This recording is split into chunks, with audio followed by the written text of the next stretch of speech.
Hi, this is the AI Storyteller. I'm Mark. The current issue is dedicated to the classic work of British literary master Somerset Maugham, The Moon and Sixpence. The title of the book, Sixpence, referred to the smallest denomination coin in Britain at the time. Like the moon, it was round and shiny, but its size and significance were far inferior to that of the moon. Maugham chose to use sixpence as a metaphor for reality and sorrow, and the moon as a metaphor for ideals and nobility. Through the title, he presents an eternal question that everyone must face: should one choose the moon or sixpence? What kind of life is considered meaningful in this world? You might not have the answer to this question yet, but don't worry, let's start with the interpretation, and perhaps you will have new insights as you listen. The full name of the author of this book is William Somerset Maugham, born in 1874 in Paris. Unfortunately, his parents fell ill and passed away early in his life, so he had to seek refuge with his uncle in England. Looking back on his life, Maugham's childhood in France was quite happy. His 3 brothers were sent to study in England, and his father was busy with work, leaving only his mother and a French maid to take care of his daily life. During that time, young Maugham lived a pampered life as the only child. When he grew older and reminisced about those days, his words were filled with tenderness and love. To young Maugham, his mother was the center of his life, while his father, who prioritized his career, remained somewhat distant. Although his father was the economic pillar of the family, his influence on young Maugham was minimal. The imbalance between paternal and maternal love, coupled with the loss of both parents and the forced move to a foreign place to start a new life, tinted Maugham's character with a touch of obsession and heightened sensitivity. Maugham achieved fame at a young age. At the age of 34, his 4 plays premiered simultaneously in 4 London theatres, making him the talk of the town. However, his main literary achievements were in the field of novels, with both long and short stories having a wide readership. The protagonist of the book is named Charles Strickland, a broker at the London Stock Exchange. Although not an outstanding figure, he had a respectable profession, a stable social status, and what appeared to be a happy family life. For 16 years, he worked during the day and enjoyed harmonious evenings with his family. However, on the 17th year, he suddenly left for Paris, abandoning what others perceived as a good job and a happy family. Rumors ran wild, and distant relatives came up with various speculations, ultimately settling on the idea that Charles had an affair and eloped with another woman. Of course, the story didn't unfold in such a cliched direction. At the request of Charles's wife, the narrator of the story, referred to as I in the book, went to Paris to uncover the truth. Here, it's important to note that the role of the story's narrator appears in both The Great Gatsby and Blade Runner. Why do authors choose to include such a character? This leads us to the narrative perspective in the novel. Before Maugham, most early novels were written from an omniscient viewpoint, often referred to as the God's eye view. The advantages of this perspective are clear: the reader knows everything, both what they should and shouldn't know, and even the most complex stories can be presented clearly. However, the drawback is that it leaves little room for reader imagination, and when readers feel they are being led by the author's hand, it can be unsatisfying. Another common narrative perspective is the first-person viewpoint. This perspective offers authenticity, but the narrator cannot fly to the heavens to see the fate of every character. They can only share what they have seen with their own eyes and heard with their own ears. If not carefully structured, readers might predict the ending before the story is over, leading to a less enjoyable reading experience. So, is there a way for readers to enjoy reading and finish a novel? Maugham's choice was to tell the story from the perspective of the narrator. In The Moon and Sixpence, the narrator, though sent to Paris by Charles's wife, has little role in driving the plot and functions more as an observer. Due to the limitations of this role, what I observe is naturally not comprehensive. When the narrator's perspective falls short, Maugham supplements it with others' words, providing readers with a more diverse source of information and a more complete understanding of the novel's protagonist. Gradually, readers might even develop a subtle sense of closeness to the narrator, resulting in better alignment of the narrator's and reader's viewpoints. With this understanding, let's return to the story, following the perspective of the narrator, Although I feels it's not right to meddle in other people's affairs, Charles's wife does seem quite pitiable, and I is curious. So, I agrees to go to Paris to find Charles. Unexpectedly, the truth is quite surprising. It turns out that Charles didn't enjoy the pleasures of Paris, nor did he roam the world with other women. His reason for leaving home was an intense obsession with painting. In the words of the novel, he seemed possessed by a devil, and he went to Paris in pursuit of this ideal. Contrary to what his wife had heard, Charles did not live in an expensive hotel but rather in a disreputable house on a very bad street in Paris. When I first saw this lodging, I was infuriated, suspecting that I had been deceived, thinking, certainly, Charles and the woman who seduced him to elope wouldn't be having fun in a place like this. But the reality was just that. The protagonist, shunned by family and friends in England, was now living in a rundown Parisian inn, suffering from poverty and hunger. His torment was not only physical but also mental, as he pursued artistic breakthroughs. If Charles had had some talent in painting from the beginning, such a choice, though radical, could be understood to some extent. However, the peculiarity lies in the fact that, apart from 1 year of night school, he had no prior foundation in painting. Moreover, his early works showed little sign of talent. He seemed to excel only at ruining originally beautiful things. Charles's compulsion to paint was articulated by himself. I tell you I must paint. I can't help myself. When a man falls into the water, he doesn't start swimming whether he can swim or not. He just swims or else he sinks. The narrator, initially went to Paris to try to persuade Charles to change his mind. However, upon hearing this resolute declaration, I couldn't help but be moved. Whether out of sympathy or curiosity, I accepted Charles's invitation to dine together, of course, with I footing the bill. At the same time, I gained further insight into Charles's life after leaving England. Upon returning to London, I truthfully reported Charles's situation to his wife.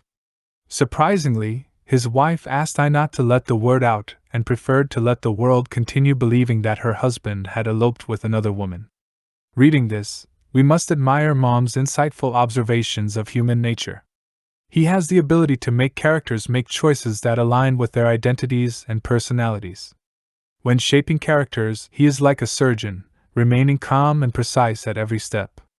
He doesn't like to preach or often point out who is right or wrong. Instead, he plays the role of a storyteller, leaving the value judgments to the readers.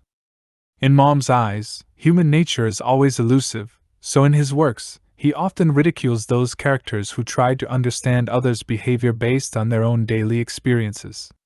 The endings of his novels often come as surprises, but when we think deeply about them after putting the book down, they make sense and leave us with a sense of wonder and contemplation.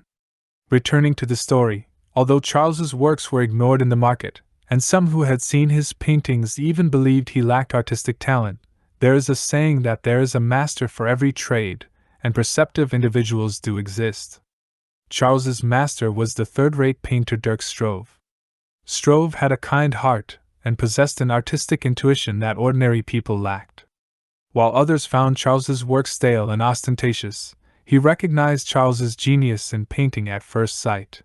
Struve treated Charles like a god, not only providing various services and assistance in daily life but also taking care of Charles with great diligence when he fell seriously ill. What's astonishing is that Charles not only lacked gratitude but also seduced Struve's wife during his illness.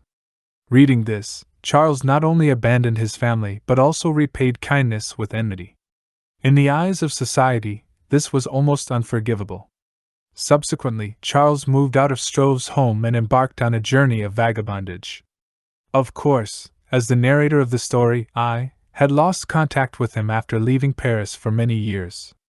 Later, by chance, I encountered several people who had crossed paths with Charles in the latter years of his life, including Captain Nichols, Captain Bruno, and Dr. Coutres.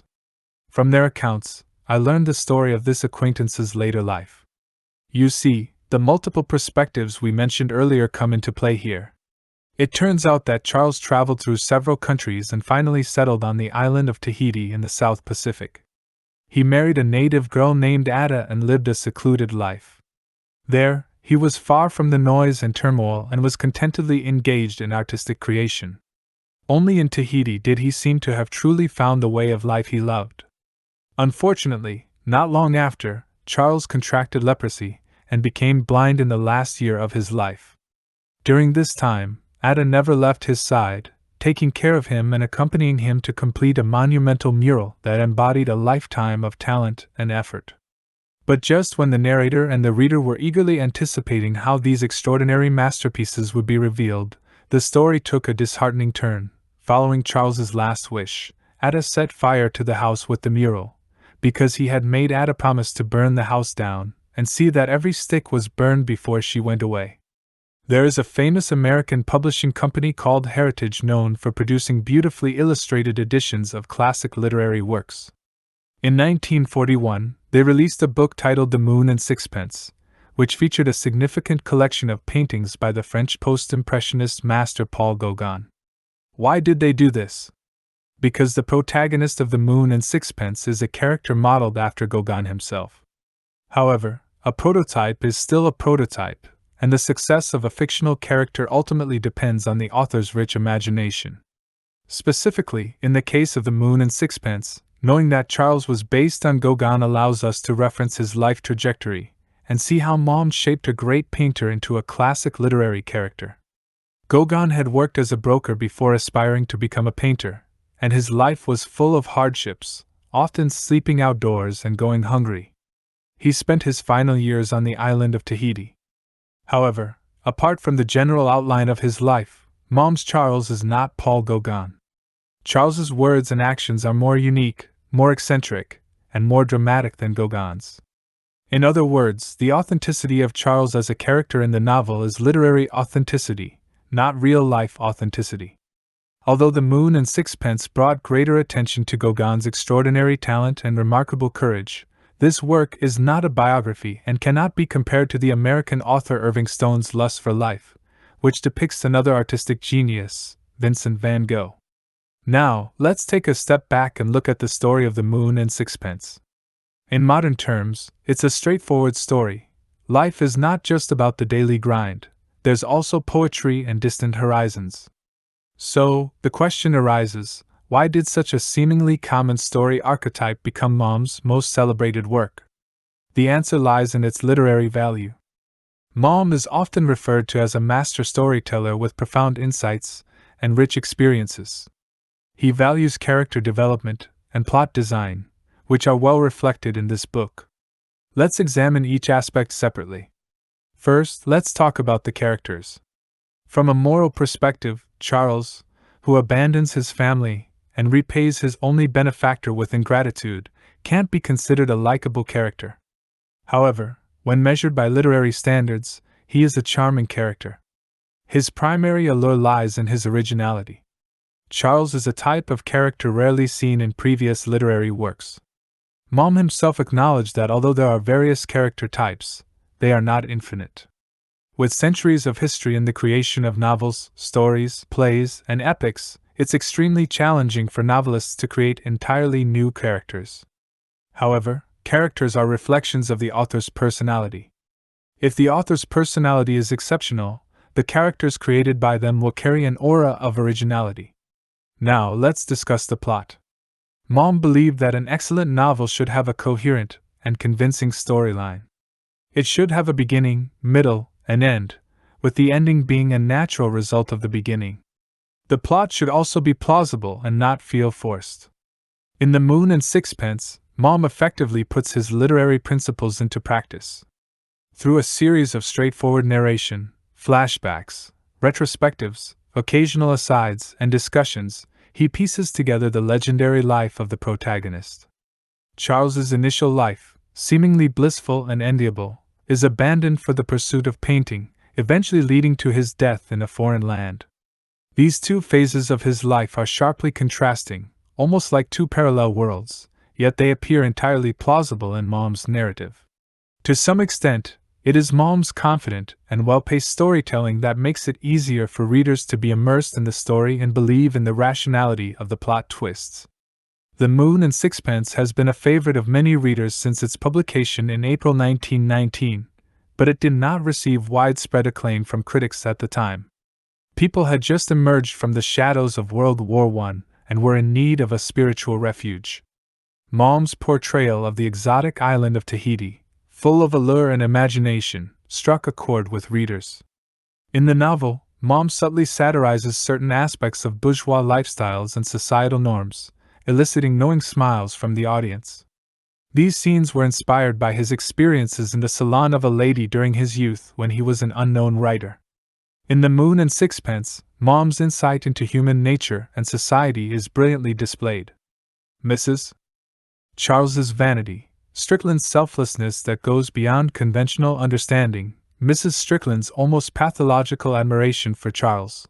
All of these are portrayed in a calm and well-balanced manner by Maugham. Some plot twists may initially seem surprising, but upon further reflection, they appear reasonable and fitting. However, some critics had reservations about the development of the protagonist, feeling that his transformation from an upright pillar of a family to a selfish and callous genius happened too abruptly and lacked persuasiveness. Novelist Catherine Mansfield wrote in an article, "We must be shown certain phases in the main character's mentality. We must see his feelings at each stage more fully and more precisely explained than simply by saying dash it all." Despite the reservations of critics, the novel was an instant success upon its release in the United States, even boosting the sales of Maugham's earlier works. It's perhaps challenging to describe Maugham as great, but for most of his writing career, he was one of the most renowned authors in the world, a fact that few would dispute. Returning to the initial question of why this book has such enduring appeal, the reason may lie in its exploration of an eternal theme that every human being must confront. Daily life and ideals, the mundane and the artistic, mediocrity and genius. These intense conflicts are depicted sharply in Maugham's narrative.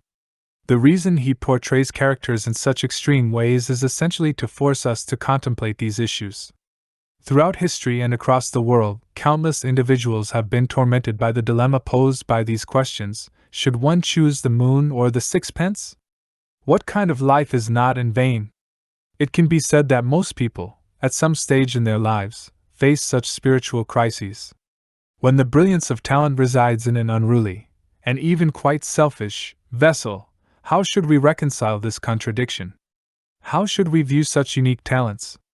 The relationship between the daily grind and poetry and distant horizons, how should we handle it to maintain inner balance? These irreconcilable contradictions have no definitive answers, but the contemplation of them itself constitutes a part of the meaning of literature. As long as humanity continues to grapple with these inner struggles and difficult choices, The Moon and Sixpence will never become obsolete. Alright, that's it for this analysis. Let's recap the key points. 1. The Moon and Sixpence is a representative work by British novelist Somerset Maugham. It has been beloved by countless readers for nearly a century. In the book, Maugham delves deeply into issues such as the origin and essence of art, the relationship between individuality and genius, and the contradictions and interactions between artists and society, art and life. 2. The protagonist of The Moon and Sixpence, Charles Strickland, is based on the artist Paul Gauguin, but Maugham's portrayal goes beyond the general outline of Gauguin's life. Maugham's Charles Strickland is eccentric and complex, a fully fleshed-out character. 3. In terms of narration, Maugham departs from tradition by using a unique first-person perspective. Here, the narrator, although somewhat connected to the characters in the story, plays a minimal role in advancing the plot. Their role is more like that of a detached observer. 4. Maugham's novels are characterized by a focus on character development and plot design, both of which are well exemplified in The Moon and Sixpence. Maugham believed that if an author had a distinctive personality, their characters would possess originality. He also believed that a great novel should have a plausible plot that stems naturally from the story. 5. Regarding the title The Moon and Sixpence, there are generally two interpretations. One view is that the sixpence represents reality and the mundane, while the moon symbolizes ideals and the sublime. Another interpretation suggests a playful aspect to the title, with some critics suggesting that it reflects how the protagonist in Of Human Bondage is like many young people who spend their days admiring the moon without noticing the sixpence at their feet. Well, that concludes the content for this episode. If you enjoyed my video, please click like, subscribe to my channel, and share it with your friends. Thank you.